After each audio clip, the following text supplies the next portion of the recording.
Hello, everybody, and welcome back to the Hippie Sh podcast, the podcast where we talk about self-development, spirituality, and lots of fun life stuff like that. My name is Bryce, and this is episode 5 of the Hippie Sh podcast.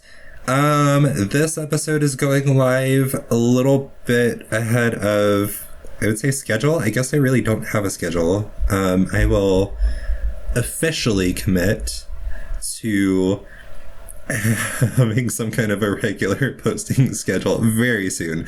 But yeah, I am uploading this episode because the audio issues in my last episode are real. And I don't want that to be the first impression that anybody has of this podcast. It's a great episode, but we're figuring out our audio issues. We're working on it. We're making progress. So in today's episode, I'm going to outrun my weird audio issues. Okay, no, in today's episode, I'm going to talk about goal setting, just to bring the show back to, I guess, being a little bit more grounded in everyday reality.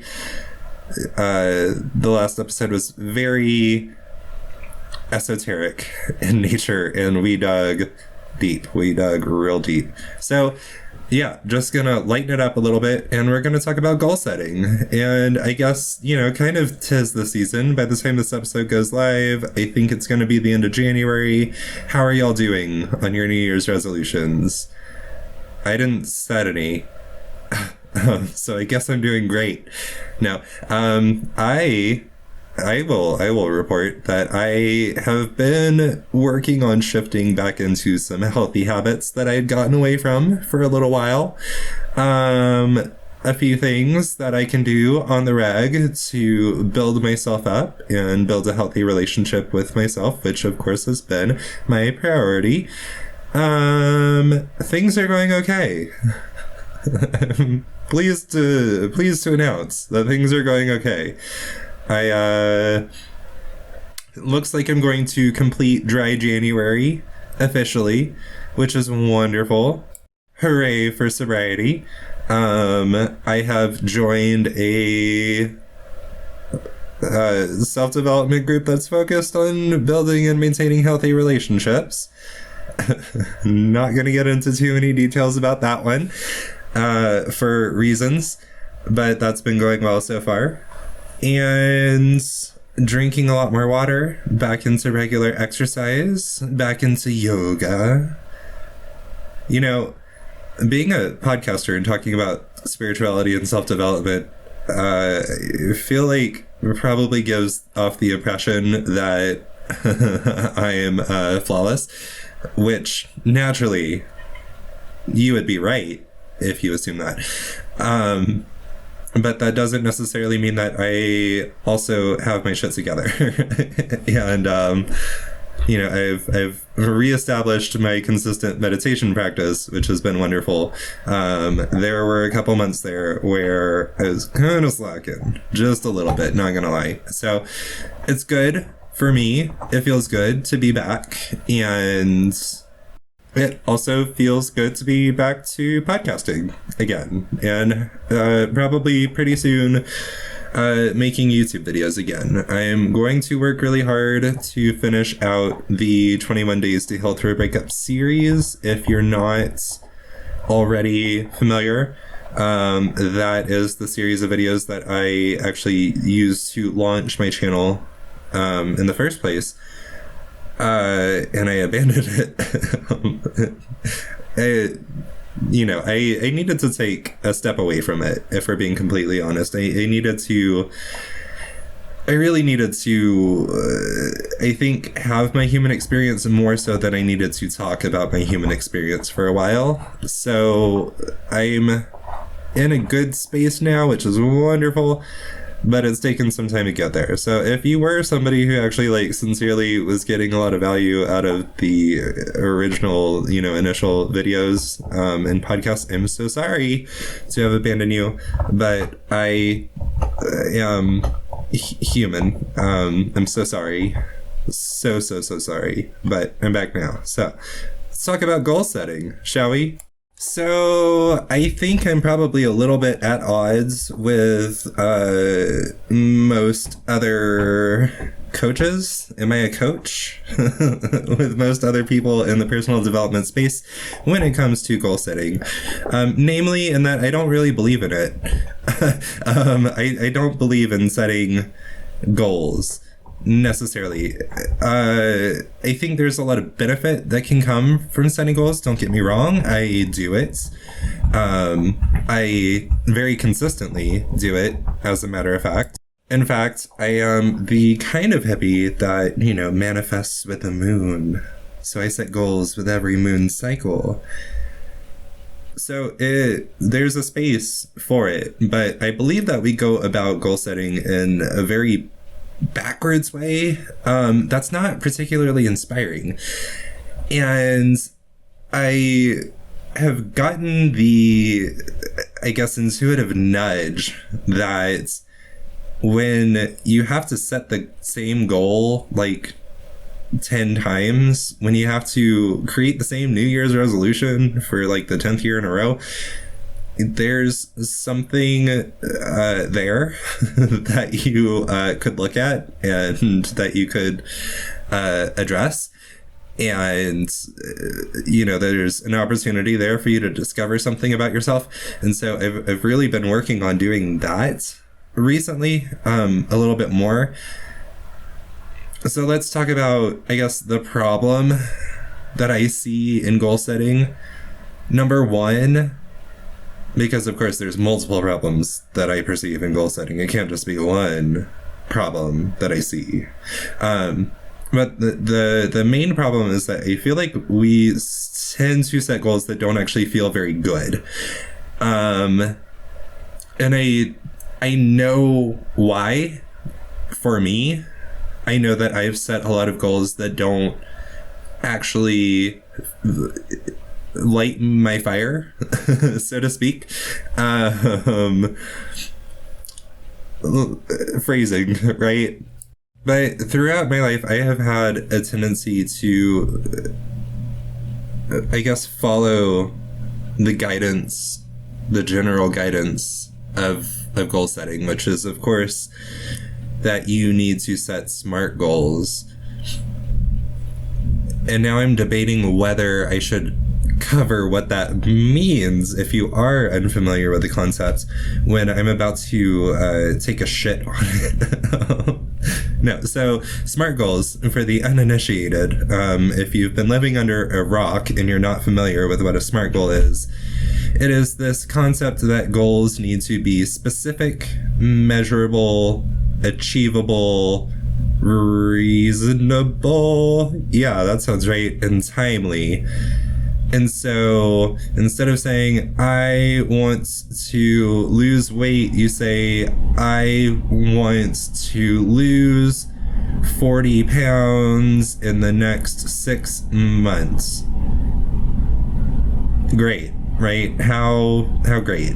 And that's fine. That's completely valid. If that's how you want to find your direction in life and that works for you, great. If you can set that goal and then achieve that goal and you never fail at it, you never experience any form of misery over it, great. It's serving. Perfect, right? Excellent. But that don't work for me, if we're being honest. And I can set things. I can visualize what I would like to achieve. And sometimes when I set those goals, yeah, sometimes I do hit them. I'll say that a lot of the time I kind of hit them and then I'm like, okay, what now? You get the feeling of satisfaction immediately followed by the emptiness syndrome. And I've kind of gotten over that. I don't enjoy that feeling, so I try not to have it too much. And the way that I've done that is by shifting how I operate and how, just kind of a complete overhaul and going with a much more intuitive sort of method of operation. The second issue that I really take with goal setting is that a lot of the times we pressure ourselves to almost shaming ourselves to the point where we then turn our goals and what we want to see in our lives to become unobtainable. We feel like it's this really strange experience where you will put together, 1 or 2 or 5 or 20 goals for yourself for the year, and you're looking at the list and you're like, I'm such a failure if I only do that. And now what else can I do? And somehow in that process you go from 5 goals that you felt pretty good about to having like 100 goals, just completely overwhelming yourself. Because if I'm not overwhelmed, if this doesn't feel completely unrealistic, then I'm gonna automatically feel like a failure when I reach the end of the year and I've only done these like 5 cool things instead of these like 50 cool things. And so now I need 50 cool things that I'm gonna do this year. And then when I've done these 50 cool things, then I'll feel happy and I'll be okay and everything will be fine and my life will be transformed and I'll be proud of myself and I'll deserve love and validation and I'll never need anything again. And then, if you manage to pull all of that off, congratulations for being superhuman. But I'm gonna guess that you probably don't. And I'm going to guess that a big part of that is because by the time you reach the end of the list, a lot of it's probably pretty uninspiring, to be completely honest, and also just that you're trying to do too much at once.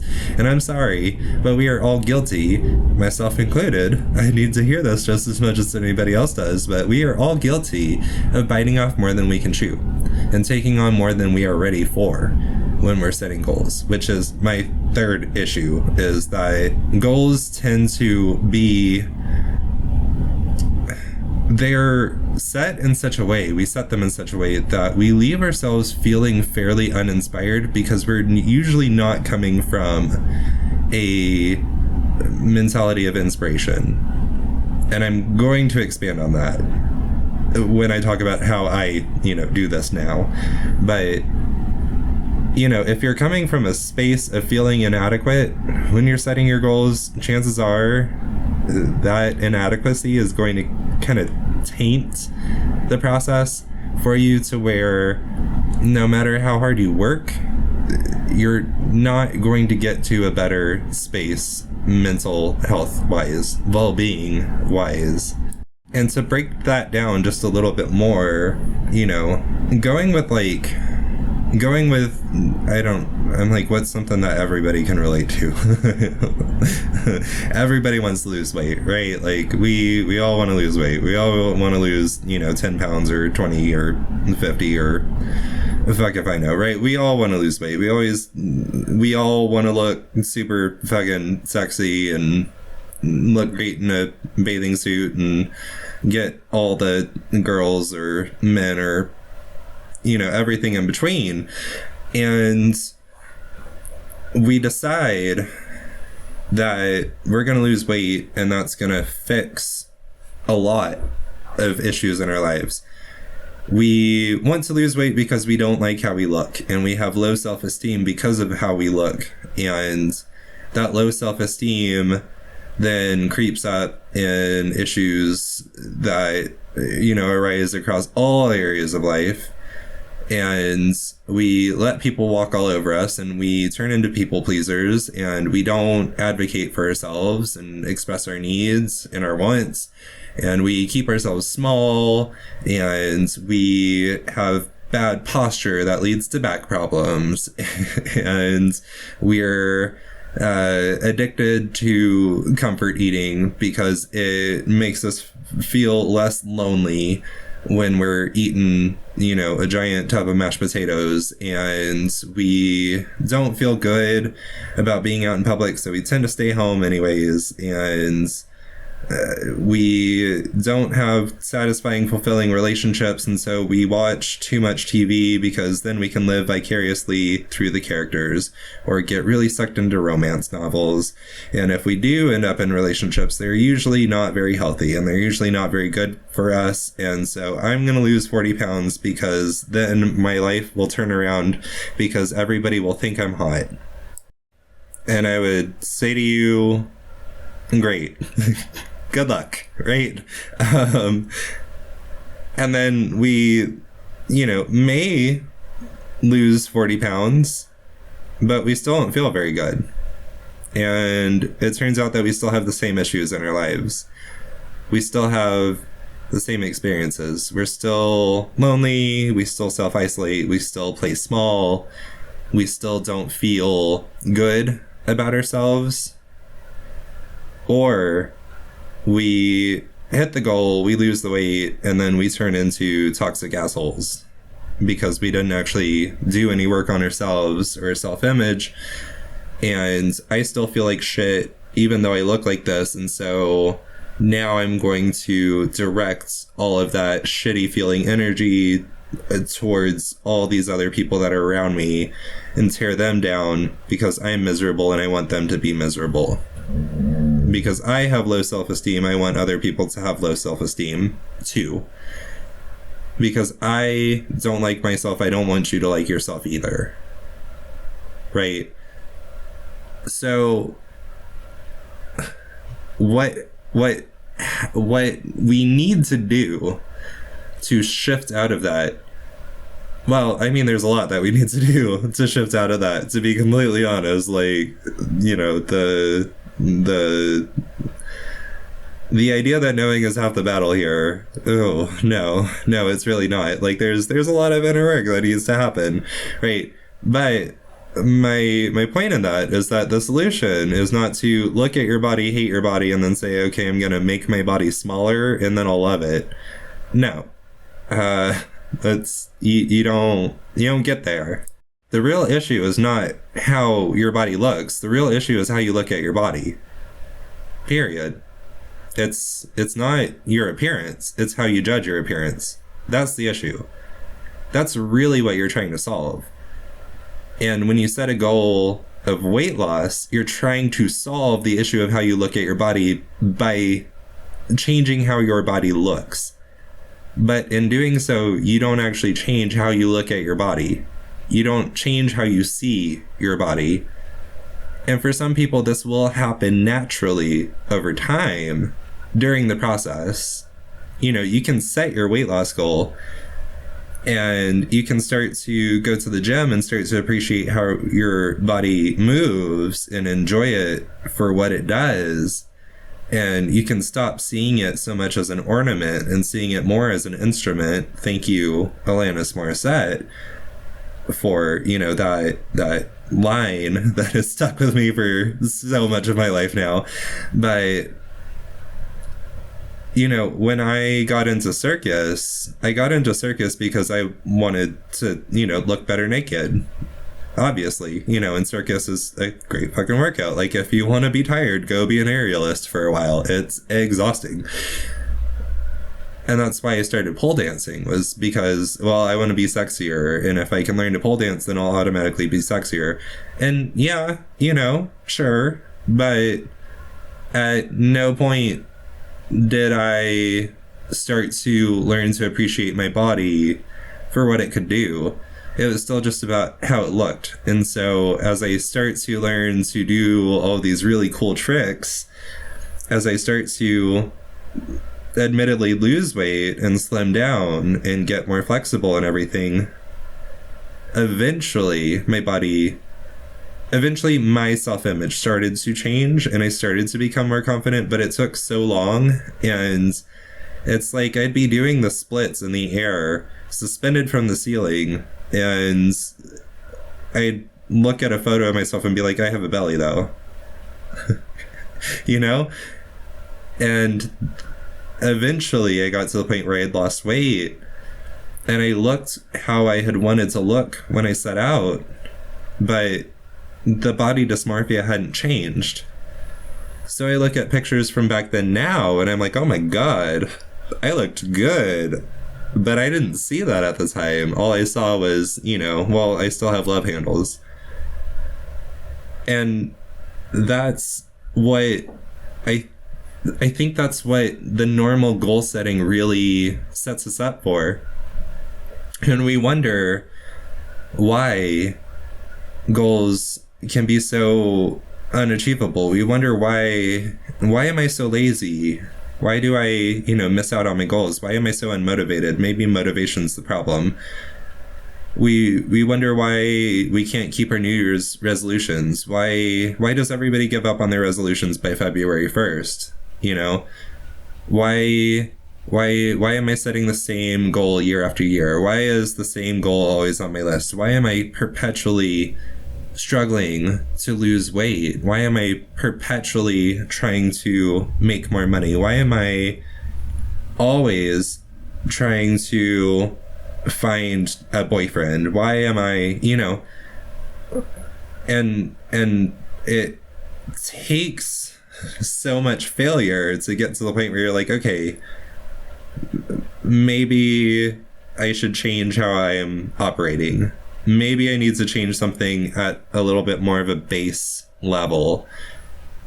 And I'm not saying that the issue is that you're not working hard enough towards your goals, or that you need more motivation, or that you can, fix this by saying affirmations and taping pictures to your mirror and, putting a little sticky note on the bottle of water beside your bed so that when you explode out of bed in the morning, every single morning, and chug your glass of water, suddenly your life will fix itself. No. These are all really cute ideas. These are really adorable ways of coping with a much deeper issue. And that deeper issue is what we're going to address in the rest of the episode. So let's talk about how I believe you should... I don't like that word.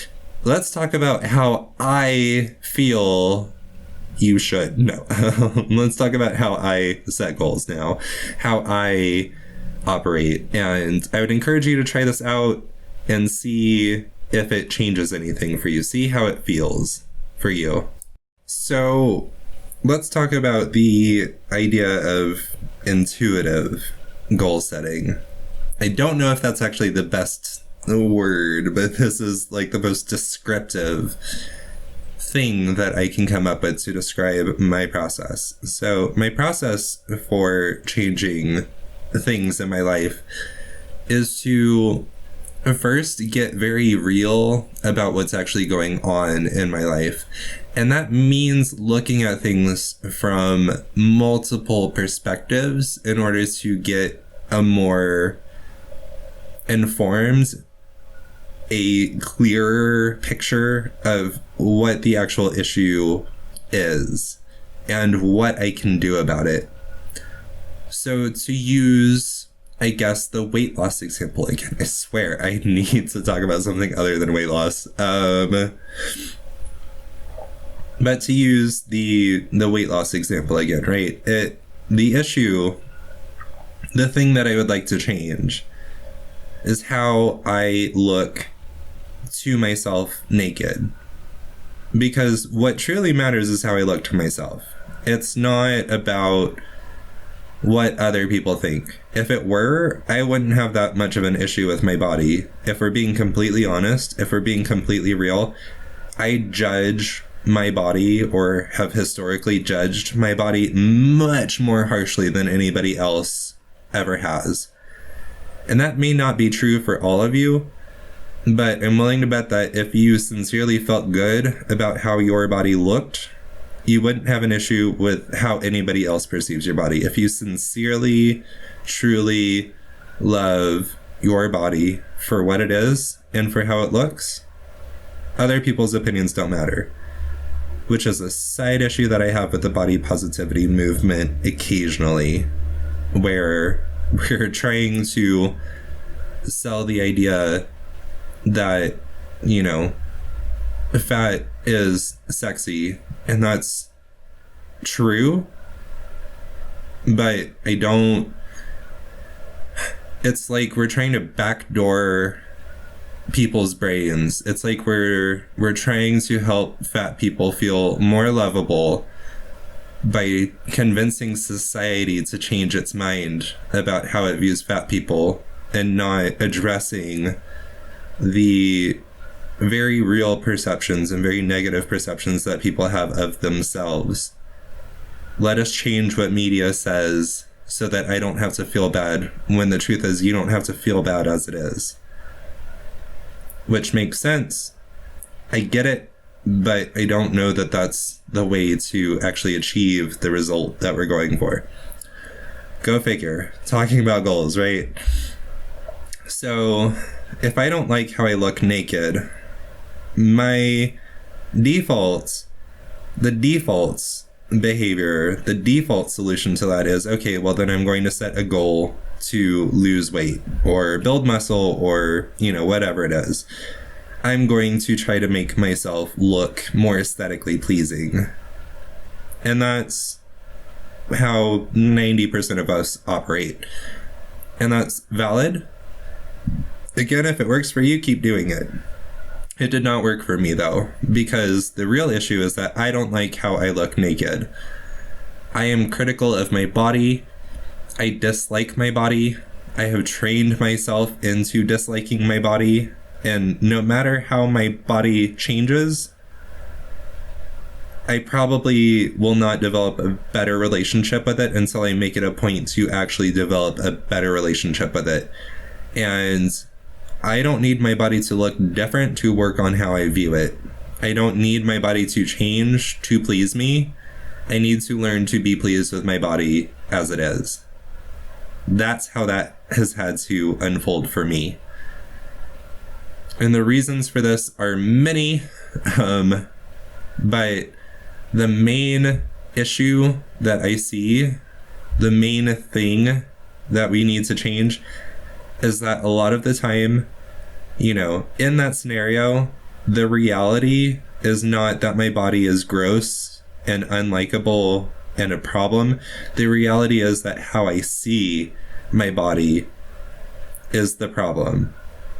I am putting too much value in how my body looks. I am informing myself of how my body looks in a negative way. And I am insisting that my body change before I'm willing to embrace it. And therefore, I am rejecting reality as it is. I am causing myself pain and suffering by rejecting reality as it is, and then insisting that reality change, digging in my heels, insisting that my body change so that I can start to feel better about it.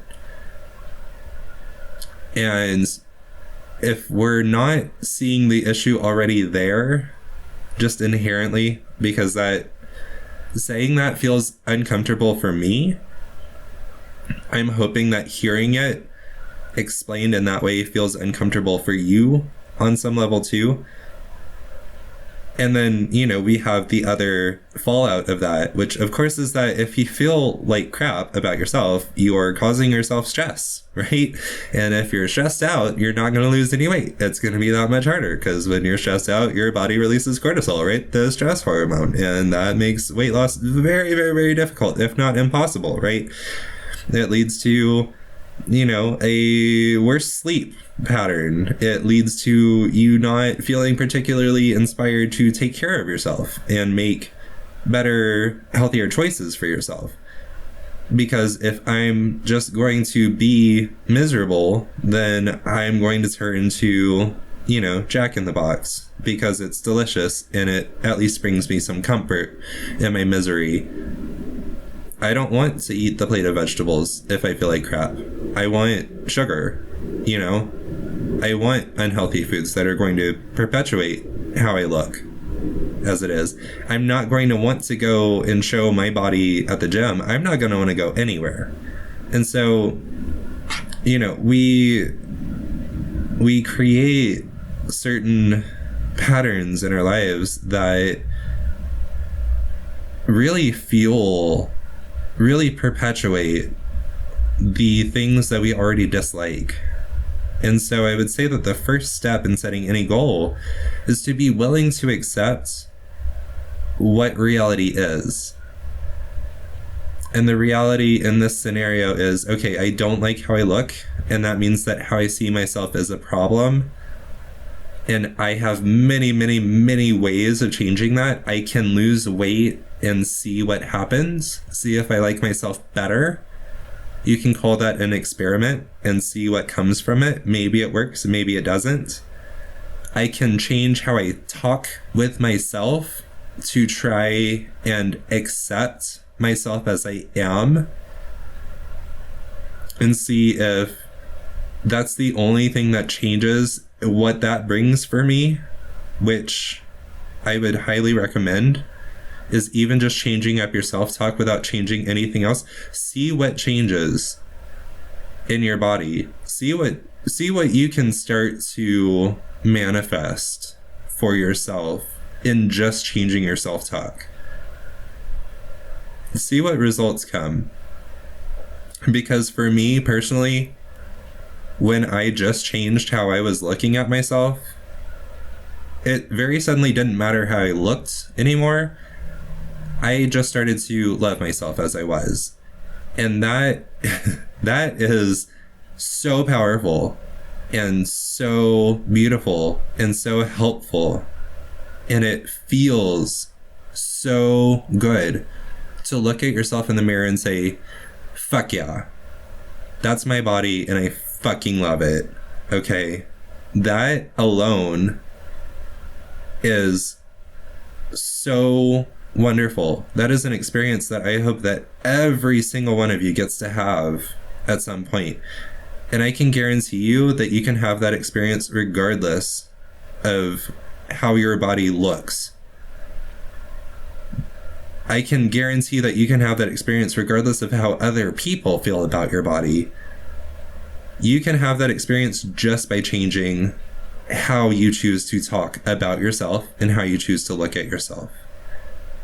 Now, that being said, no, that is not the end of the journey unless you decide that it is. For me, it was not. For me, I was happy to look however I looked. I was happy with my body, no matter how it was presenting itself. Because I can appreciate that I'm borrowing it from the earth. I can appreciate its beauty for what it does, for how it supports me, for how it, facilitates my human experience. That's all beautiful. I reached that point and I said, okay, I'm happy with you. I feel lovable as I am, but I would also still like to change things. I would like to have better health. I would like to, get back into walking regularly because I don't like getting winded when I'm walking up a flight of stairs. It's uncomfortable, I don't want that anymore. So I'm going to, get back into walking. I honestly got back into walking mostly because I started to get kind of depressed, and I'm like, I'm willing to bet that if I get outside in the middle of the day, because it is winter time, hello, seasonal affective disorder, I'm willing to bet that if I'm getting some exercise out in the sun, consistently, then I'll start to feel better. And lo and behold, I did, I have. But, there's nothing wrong with wanting your body to look a certain way aesthetically. There's just something really painful about kind of shaming yourself for how it currently looks aesthetically, and then allowing that shame to then compound and start to really run your life. So for me, changing my self-image was not the end of the road. It was the start of the journey, but it was such an important part of the journey that I think that a lot of people miss. And so for me, I have been losing weight. I've been getting back into yoga. I've been walking a lot more. I'm getting back into dance. And I've been shifting how I eat and shifting to, more plant-based. I've cut out a lot of fast food for other reasons, really. this is just kind of a side effect. I've been switching to drinking a lot more water. Again, just kind of this is a side effect. Weight loss has not been a primary goal for me. It has not been something that I've really been focused on. I'm not weighing myself, on purpose. It's more incidental, where every couple weeks I'm like, oh, right, let me step on the scale and see what's happening. And then, of course, my body is changing. I'm exercising and technically I'm dieting. But I'm, those are not a primary focus for me, and it's not a source of stress for me. And if I eat fast food, it's not really that big of a deal. I'm going to enjoy it for what it is while I have it. And then, I see how I feel later, because fast food, doesn't feel very good to eat after the fact. But, I'm getting exercise and I'm technically dieting, but it's not with the point of losing weight and looking better aesthetically. I'm happy that I'm shrinking, it feels good, but mostly I really just wanted to kind of honor my body and to stop stealing time from my future self. I wanted to stop stealing my health from my future self, and trying to follow the full path of yoga. You learn about stealing time and energy from your future. And so I've been working to shift out of doing that, not with the goal of becoming a magazine model or, being physically attractive to other men. It's great if I am, but it doesn't say anything about me. And it doesn't say anything about my worth. I'm just choosing to do it because it feels good. And honestly, a lot of it is because of just the mental health benefits. I don't like how I feel if I'm not exercising. It makes me feel a lot more lethargic, and it's a lot harder to kind of call up the energy and to feel good, sincerely, to feel happy when I'm not getting, endorphins. So in setting that goal, I think what was really different for me is that I was coming from a place of already feeling pretty good, and where I was coming from a place of acceptance of reality as it was, not a judgment, just an acceptance and a really objective evaluation. Okay, what's going on in my body right now, and what can I do to shift out of that? And what was going on in my body was feeling sad, basically. And then what can I do about that? Well, I can try, getting more vegetables. I can try getting some more vitamin D. I can try getting some more exercise. I can try, getting more deeply into yoga practice. I can try dancing more and see what happens. And, trying to take care of myself. Trying to honor that I have this human body and it needs certain things to be kept up. And a lot of my goals now come from a space of, okay, how am I feeling? And what do I have control over that can help me to find a better feeling? What will feel good for me in this moment?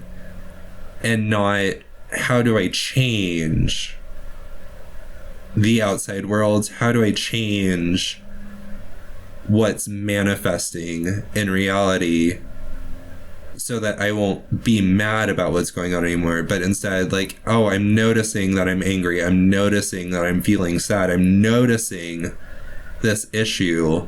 What can I change within myself? What can I change in how I'm relating to myself? How can I treat myself in such a way that I can feel better regardless of what's going on? How do I set goals in such a way that I am honoring my desires, that I am honoring my needs, and that I'm honoring where I'm at? And that's really what needs to shift, is that in setting goals, in creating our visions for ourselves, so many of us are looking to escape where we are and we are looking to live in this future. And that's a completely valid way of shaping your life, of choosing your direction, of visualizing where do I want to be. That's completely valid. But in the process, a lot of us lose sight of where we realistically are, and we are unwilling to come to terms with where we are in this moment. And we are unwilling to honor where we are. And a lot of that, I believe, manifests as either completely missing goals or as, that intensity that we feel at the beginning where, I weigh this amount. I don't want to weigh this amount anymore. I want to weigh this amount, and I'm going to go to the gym 7 days a week and, restrict my calories back to 1,000 or whatever. And I want to see progress, like progress. Every time that I step on the scale, I want to see that the number's gone down. Every time I wrap a measuring tape around my waist, I want to see that the number's gone down. I want to see that I'm shrinking. I want to see that I'm like getting more looks. I want to see that my clothes are fitting better or like not fitting at all anymore, because like now I got to go buy a new wardrobe because I'm little skinny mini and I need that, because if not, then I'm completely unsatisfied. I'm completely unsatisfied with the road to get to where I want to be because I just want to be there already. And doing that is setting yourself up for failure and for misery. It is setting yourself up to have an absolutely miserable fucking experience until you eventually give up because you are so exhausted, because you are so drained, because you are spending so much willpower, because you are having to dig up this motivation from the pits of hell itself to fuel these workouts that don't feel good, that you're not enjoying. And what I do now is to honor every step of the way. I have to honor where I'm at the beginning. I honor where I would like to be. Both of those places are completely valid, and every single step up until that point is also completely valid. Every step of the journey from where I am to where I would like to see myself is valid. If I go to the park to walk and I can only walk 2 laps today because that's where I'm at, then that is where I'm at, and I am okay with that. I am going to appreciate myself for walking my 2 laps. If I can do 6 laps, perfect, great, right? That's the goal right now.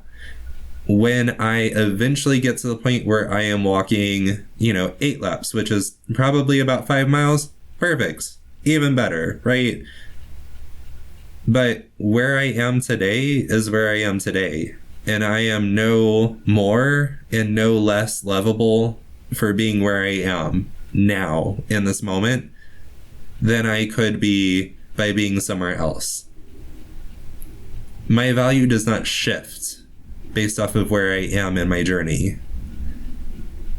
I already have that value. I already am worthy. I already am lovable, regardless of where I am. And so when we're setting goals, we need to set goals from a space of honoring and accepting where we are. And yes, honoring and accepting where you would like to be. And then learning to honor the journey to get there. Learning to enjoy the experience as it unfolds. Learning to enjoy the path as it unfolds. Learning to accept when you stray from that path. Because there is no such thing as straying from your path. That's still your path. If I fall off the wagon, I've been sober now for a little over 3 weeks.